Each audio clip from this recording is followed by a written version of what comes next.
aí. Em apenas alguns dias, a situação entre os Estados Unidos e o Irã mudou rapidamente. Os ataques vieram em sequência, a tensão aumentou e, aos poucos, a capacidade do Irã de se defender foi sendo testada.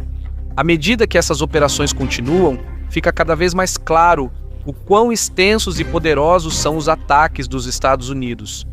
Mas antes de começarmos, não se esqueça de curtir este vídeo, isso faz uma grande diferença para nós, criadores de conteúdo. Muito obrigado e agora vamos começar.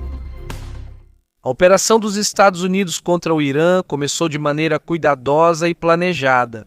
Primeiro, os Estados Unidos usaram os bombardeiros B-2 Spirit Stealth para atingir as partes mais importantes do sistema de comando e controle do Irã. O objetivo disso era destruir os centros que fornecem ordens e coordenação para as forças armadas do Irã. Quando esses centros forem destruídos, ficará difícil para o Irã controlar seus soldados, unidades de mísseis e outras partes de suas forças armadas. Após esses ataques furtivos, vieram os bombardeiros B-52.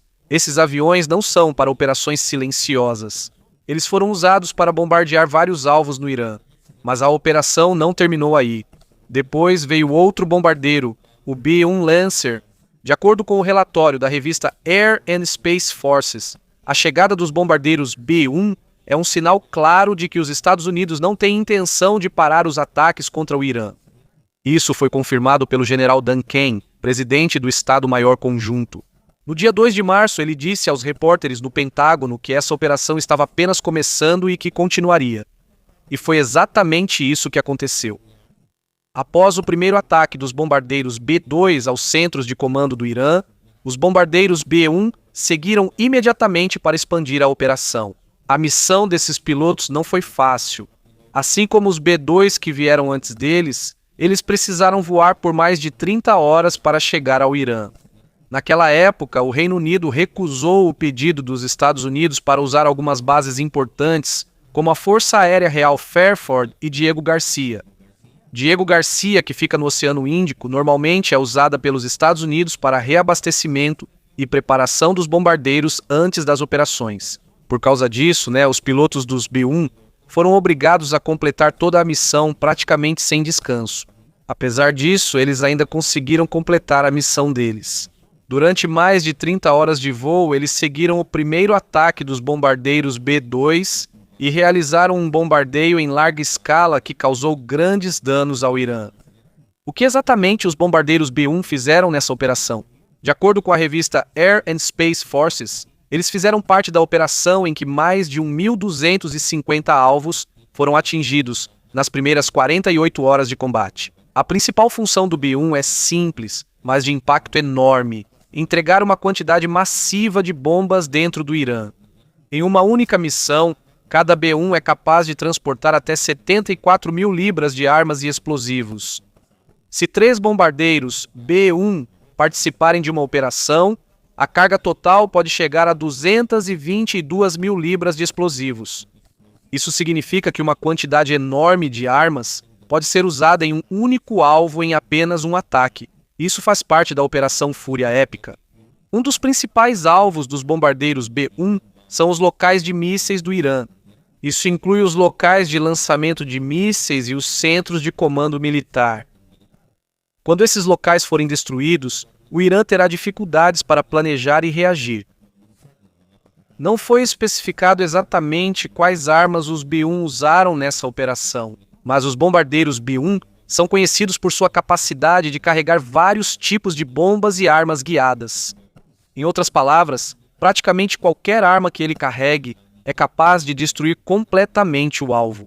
Por exemplo, se forem usadas bombas comuns, o B-1 pode carregar até 84 bombas MK-82. Cada uma delas pesa 500 libras. Ele também pode transportar bombas mais pesadas, como 24 bombas MK-84. Cada uma dessas pesa 2.000 libras. Ele também possui outras armas, como minas MK-62 e minas navais de ataque rápido MK-65. Mas é provável que as minas navais não tenham sido usadas nesta operação, pois normalmente são utilizadas no mar. Há um problema no uso de bombas convencionais. O avião precisa voar quase diretamente sobre o alvo para lançar essas bombas. Se fizerem isso, os bombardeiros B-1 podem ficar em perigo caso o Irã ainda tenha defesas aéreas contra aviões, mesmo que muitas dessas defesas já tenham sido destruídas pelos ataques anteriores dos bombardeiros B-2 Stealth e pelos bombardeios dos B-52 dos Estados Unidos, ainda não vão querer aproximar muito seus bombardeiros. Por isso, os B-1 não precisaram mais voar diretamente sobre seus alvos. Em vez disso, é provável que o B-1 tenha usado sua capacidade de lançar armas de longa distância. Por exemplo, ele pode transportar até 24 bombas GBU-31JDAM, cada uma delas pesa 2.000 libras. Também existe uma versão mais leve chamada GBU-38JDAM. Cada uma delas pesa 1.000 libras. Outra arma importante que o B-1 pode transportar é o míssil AGM-158 JASSM. A palavra standoff é importante no nome desse míssil, ou seja, o bombardeiro pode lançar o míssil de uma longa distância enquanto permanece em um local mais seguro. O avião não precisa se aproximar do alvo para atingi-lo. Nesta operação, milhares de libras de bombas guiadas e mísseis foram lançados contra centros de comando e locais de mísseis do Irã. Após o ataque, muitos dos alvos ficaram com grandes crateras no chão e destroços em chamas. De acordo com o National Security Journal, 3 bombardeiros B-1 decolaram diretamente do território continental dos Estados Unidos para essa missão.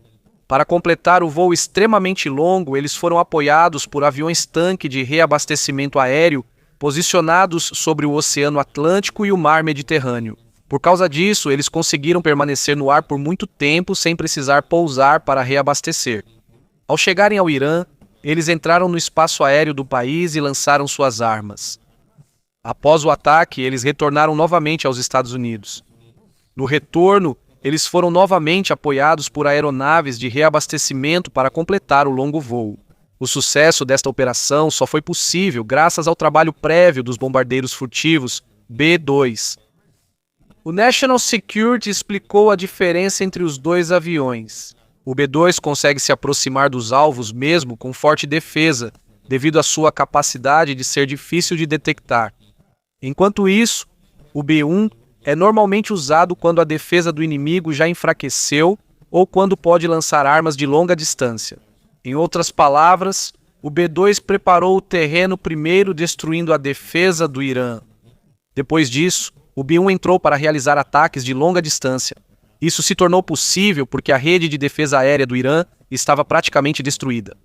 Dessa forma, o bombardeiro B-1 se tornou como uma grande plataforma de lançamento voadora. Ele lançou uma enorme quantidade de armas contra alvos que praticamente não tinham mais defesa. Mesmo com a forte operação dos Estados Unidos, ainda era necessário ter cautela. É por isso que eles não usam mais os bombardeiros da maneira antiga, em que o próprio avião passava por cima do alvo para bombardear. Em vez disso, os Estados Unidos usaram um método de ataque em sequência. Diferentes tipos de bombardeiros foram usados na ordem correta para enfraquecer gradualmente a defesa do Irã. Foi como se cada parte da defesa fosse removida uma a uma até quase não sobrar nada. Vamos revisar os alvos atingidos pelos bombardeiros B-1. De acordo com a Iran International, os ataques dos Estados Unidos em 2 de março atingiram mísseis balísticos, especialmente os que estavam na superfície. Os centros de comando citados antes também eram alvos. Segundo a TBN Israel, após o ataque dos bombardeiros B-1, houve relatos de fortes explosões perto de uma instalação nuclear e de uma base da Força Aérea em Isfahan, no centro do Irã. Os relatos também confirmaram que os Estados Unidos continuam atingindo os locais de mísseis e centros de comando do Irã como parte de um plano mais amplo de sua operação. Até agora, o Irã já sofreu danos significativos. No entanto, segundo analistas, a situação do país pode piorar ainda mais. Para entender o motivo, é importante compreender o quão essencial é o centro de comando em uma guerra. O centro de comando é o local onde os comandantes se reúnem para planejar e controlar as operações militares. É aqui que as ordens são dadas aos soldados em terra, aos navios no mar, aos aviões no ar e às unidades de mísseis. Em outras palavras, Este é o cérebro de toda a operação militar. Quando esses centros são perdidos, os militares têm dificuldade para se comunicar e planejar seus movimentos. É como um corpo que perdeu a conexão com o cérebro. Ele não consegue mais se mover direito. Foi exatamente isso que aconteceu no Irã. Como os Estados Unidos focaram nos centros de comando, a comunicação e a coordenação das Forças Armadas do Irã foram praticamente cortadas. Por causa disso, o Irã teve dificuldade em dar ordens para suas unidades. Eles também tiveram dificuldade em monitorar e entender o que estava acontecendo no campo de batalha. Por exemplo, é muito difícil lançar um ataque de drones ou mísseis contra os navios dos Estados Unidos se os sistemas usados para localizar e monitorar os alvos não estiverem mais disponíveis. Nos últimos dias, os sistemas por trás das operações militares do Irã foram rapidamente destruídos, e o efeito disso foi imediatamente percebido. Além dos centros de comando destruídos, o Irã enfrenta dificuldades porque muitos de seus mísseis balísticos foram afetados pelos ataques dos bombardeiros B-1. Quando esses dois problemas se juntam, o Irã consegue lançar menos mísseis. De acordo com um relatório da BBC em 4 de março, o Irã já lançou 571 mísseis e 1.391 drones desde o início da guerra. Esse é um número grande, mas há outro problema.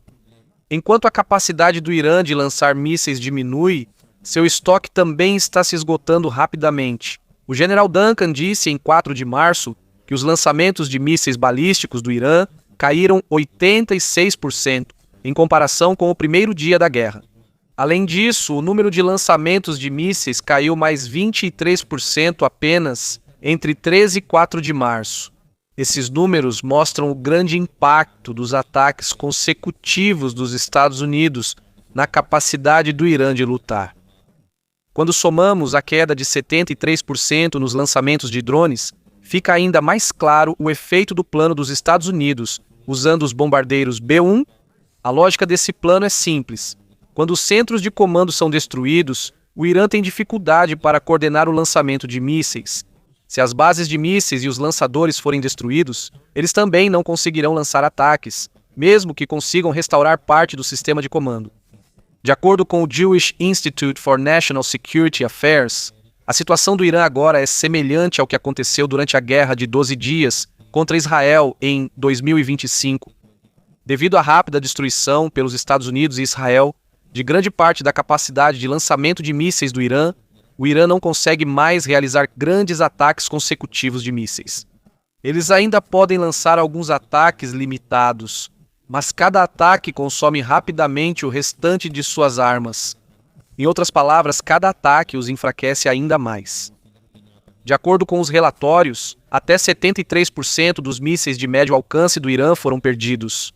Até 52% dos mísseis de curto alcance também foram perdidos. E cerca de 75% dos seus lançadores de mísseis foram destruídos. Isso significa que o Irã foi atingido por 2 problemas consecutivos. Primeiro, eles foram forçados a usar muitos mísseis no início da guerra. Segundo, os Estados Unidos e Israel estão destruindo gradualmente os lançadores e o que eles têm disponível. À medida que mais lançadores são destruídos, a capacidade do Irã de revidar também diminui. Mesmo que consigam fabricar novos mísseis no futuro, se faltarem lançadores, eles terão dificuldade em usá-los em grande escala. Neste ponto, está claro que a situação da guerra favorece os Estados Unidos. Mas esse não é o único problema do Irã. À medida que a batalha se prolonga, espera-se que os Estados Unidos enviem ainda mais bombardeiros B-1. Quando esses chegarem junto com os bombardeiros B-52 e os caças, eles terão ainda mais liberdade para agir dentro do Irã. De acordo com o National Security Journal, os Estados Unidos já conquistaram a superioridade aérea contra o Irã. Mas, segundo eles, isso foi além desse nível e já se tornou supremacia aérea. Em uma entrevista com David Petraeus, ex-diretor da CIA e ex-comandante do Comando Central dos Estados Unidos, ele disse que agora os Estados Unidos conseguem voar com diferentes tipos de aviões sobre o Irã. Isso inclui aeronaves furtivas como os caças F-35 e os bombardeiros B-2. Eles também podem usar bombardeiros mais poderosos como o B-52 e o B-1, que são capazes de transportar uma grande quantidade de armas. Ele acrescentou que, neste momento, os Estados Unidos não estão muito preocupados com a defesa do Irã contra aviões e mísseis. Desde que os aviões permaneçam em uma altitude além do alcance das metralhadoras pesadas, eles podem continuar atacando continuamente. Se essa for a situação, fica claro que a defesa aérea baseada em mísseis do Irã praticamente não tem mais utilidade. Isso significa que os aviões dos Estados Unidos, incluindo bombardeiros e caças, praticamente podem operar livremente no Irã. Enquanto isso, com muitos lançadores e sistemas de mísseis destruídos, a capacidade ficou bem limitada. A cada um desses ataques, eles praticamente não têm mais capacidade de se defender contra os Estados Unidos. Os bombardeiros B-1 tiveram um papel importante nessa situação, e é provável que esta não seja a última vez que esses bombardeiros serão usados na guerra. Enquanto os ataques dos Estados Unidos continuam, fica claro que não se trata mais apenas de bombas ou aviões. Isso também se tornou uma luta sobre quanto tempo um país pode resistir, sob pressão constante. Em apenas alguns dias, a situação do Irã mudou rapidamente. Muitas das instalações militares do Irã foram destruídas. Muitas bases foram atingidas. E sua capacidade de lançar grandes ataques está gradualmente enfraquecendo. Enquanto isso, os Estados Unidos continuam enviando mais aviões, navios e tropas ao redor do Irã. Isso mostra que os Estados Unidos estão prontos para continuar a operação enquanto não atingirem seu objetivo. Na história da guerra, há momentos em que um país precisa tomar decisões difíceis.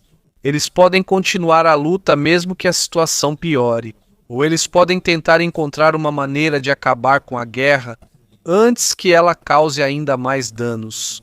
Por enquanto, ainda não está claro qual direção o governo do Irã vai escolher. Há relatos de tensão dentro de sua liderança.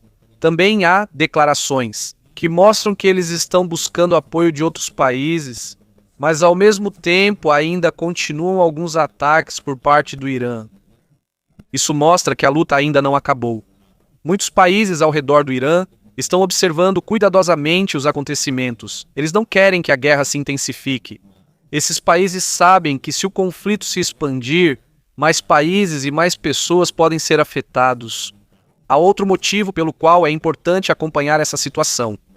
O Irã tem relações de longa data com alguns dos países mais poderosos do mundo.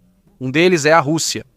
Nos últimos anos, o Irã e a Rússia colaboraram em várias áreas, incluindo energia e assuntos militares. Na guerra na Ucrânia, o Irã forneceu drones que foram usados pela Rússia em vários ataques. Por causa disso, a relação entre os dois países ficou ainda mais próxima. No entanto, se o governo do Irã enfraquecer devido a esta guerra, pode haver mudanças na cooperação entre os países em algumas áreas. Mas para a Rússia, isso seria uma grande mudança. A Rússia pode perder um dos países que costuma ser seu aliado na região. A influência dos Estados Unidos e de seus aliados também pode aumentar. É por isso que Moscou está acompanhando cuidadosamente cada acontecimento da guerra. Até agora, a Rússia ainda não interveio diretamente nos combates.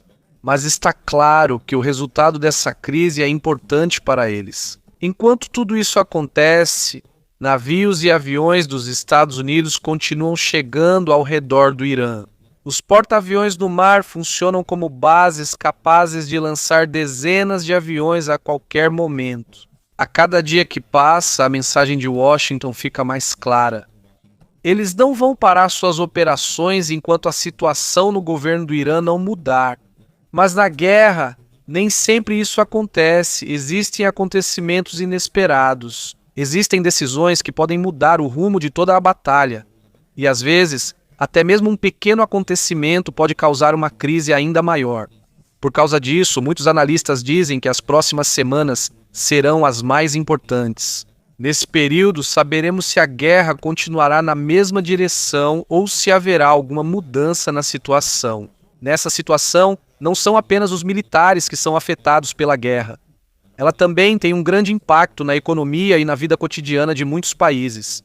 Uma das primeiras coisas que o mundo sente quando há tensão no Oriente Médio é o aumento do preço do petróleo. Esse lugar é importante porque grande parte do petróleo do mundo vem dos países ao redor do Golfo Pérsico. Quando há guerra ou tensão nessa região, As empresas de petróleo e os navios que transportam o petróleo bruto ficam mais cautelosos.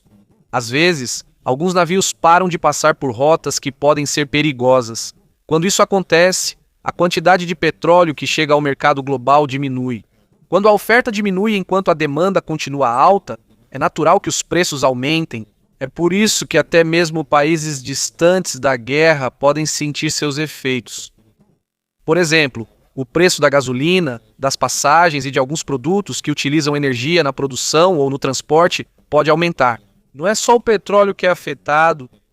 Quando há uma grande guerra em uma parte importante do mundo, os investidores e as empresas também ficam mais cautelosos. Alguns mercados de ações podem cair devido ao medo de que a situação piore ainda mais. Há também empresas que interrompem temporariamente alguns projetos quando acham que o risco está muito alto.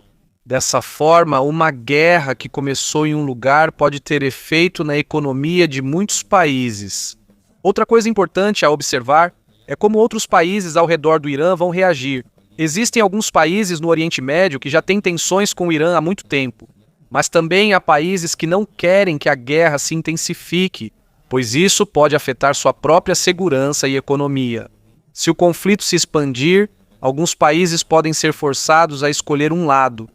Quando isso acontecer, a situação ficará ainda mais caótica. Na história de muitas guerras, essa tensão às vezes permanece apenas entre os dois lados. Mas também há momentos em que isso vai se expandindo aos poucos, à medida que mais países se envolvem. É por isso que os líderes de todo o mundo observam cuidadosamente cada movimento dos Estados Unidos e do Irã. Eles não estão apenas pensando na luta atual, eles também estão pensando no que pode acontecer nos próximos meses ou anos se a tensão continuar. Por enquanto, está claro que os Estados Unidos têm uma grande vantagem em tecnologia, poder aéreo e suas forças navais. Mas isso não significa que a guerra vai acabar imediatamente. Em muitas ocasiões na história, mesmo um país com forças armadas mais fortes ainda pode enfrentar uma luta longa e difícil. Isso acontece porque a guerra não depende apenas da força das armas. Também é importante a capacidade de um país de continuar lutando, adaptar-se à situação e encontrar maneiras de recuperar as forças perdidas. Para o Irã, a situação atual é um grande desafio. Algumas partes das suas instalações militares foram destruídas, sua capacidade de lançar ataques com mísseis foi reduzida e continuam sofrendo pressão das forças dos Estados Unidos. Mas, por outro lado, também não é fácil prever como o Irã vai reagir nos próximos dias. Em uma crise como essa, as decisões dos líderes podem mudar o rumo de guerras inteiras, podem até acalmar a situação, mas isso também pode aumentar ainda mais a tensão no local. Por isso, a preocupação continua alta em muitas partes do mundo. Enquanto as operações militares continuam, países, analistas e várias organizações seguem monitorando o que está acontecendo na guerra. Cada novo ataque, cada declaração dos líderes e cada movimento das forças militares pode indicar para onde essa crise está caminhando. Por enquanto, ninguém sabe quanto tempo essa situação vai durar. Mas uma coisa é clara, esta guerra não é apenas um conflito local.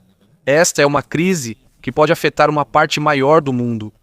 O conflito entre os Estados Unidos e o Irã não é apenas uma questão entre dois países. Esta é uma crise que pode afetar muitos países, a economia mundial e a situação no Oriente Médio.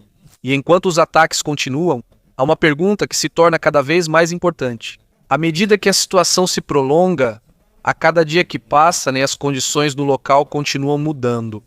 À medida que aumentam os ataques e os movimentos das forças militares, cresce ainda mais o temor sobre aonde essa crise pode chegar, até onde essa guerra pode se expandir, e se essa pressão continuar, até quando o Irã conseguirá permanecer firme?